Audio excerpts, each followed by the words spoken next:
સુરતની ઝોન 5 હેઠળના પોલીસ મથકોમાં પકડાયેલ દારૂના જથ્થા પર પોલીસે રોલર ફેરવી દારૂના જથ્થાનો નાશ કર્યો છે।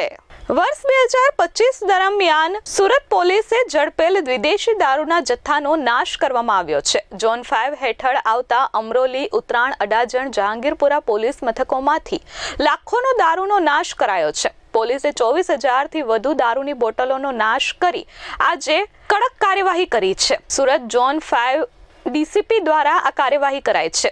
24,000 થી વધુ વિદેશી દારૂની બોટલોનો નાશ કરાયો છે, જેની કિંમત 79 લાખથી વધુ થાય છે। ડીસીપી LA ઝાલા ઘટના સ્થળે હાજર હતા। આ સાથે મામલતદાર પણ વિદેશી દારૂના નાશ સમયે હાજર હતા। સુરત શહેરના તમામ પોલીસ સ્ટેશન દ્વારા કડક કાર્યવાહી હાથ ધરાયેલ છે, જેના ભાગરૂપે ઝોન 5 વિસ્તારના અડાજણ, રાંદેર, જહાંગીરપુરા, ઉત્તરાણ તેમજ અમરોલી પોલીસ સ્ટેશન દ્વારા કરવામાં આવેલી કાર્યવાહી અને પકડવામાં આવેલ પ્રોહિબિશનનો મુદ્દામાલ નાશ કરવાનો કાર્યક્રમ આજરોજ હાથ ધરવામાં આવેલ છે, જેમાં પ્રાંત અધિકારી શ્રી, નશાબંધી સુપ્રિન્ટેન્ડન્ટ શ્રી તેમજ ફાયર વિભાગ અને હેલ્થ ડિપાર્ટમેન્ટની ટીમો હાજર રહેલ છે।